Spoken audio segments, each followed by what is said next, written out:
Okay, let's look at the P66. This is modelled on the Walther P99 handgun.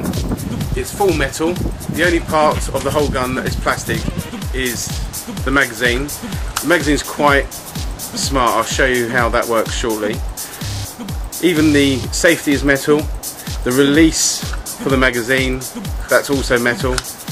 Everything's metal. Feels very solid in the hand. Okay, let's look at the magazine. At the back of the magazine there's a slide. You just simply open that up, fill your magazine with BBs, slide shut the door, and then to load your magazine, just simply slide open the spring, tip it backwards and forwards a few times, and you can see they're loaded all in here. Okay, now your magazine is loaded with BBs. Simply insert into the gun. I like this gun because of the weight. It feels very, very solid compared to the plastic guns.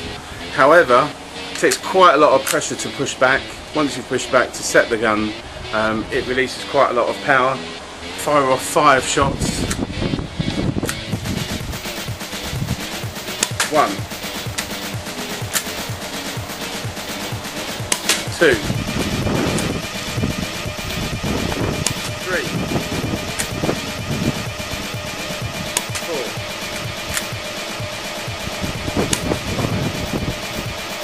And there you have it. Recommended, nice heavy weight, quite powerful, difficult to push back, a good punch, very accurate. That's the P66, modelled on the Walther P99. Full metal handgun.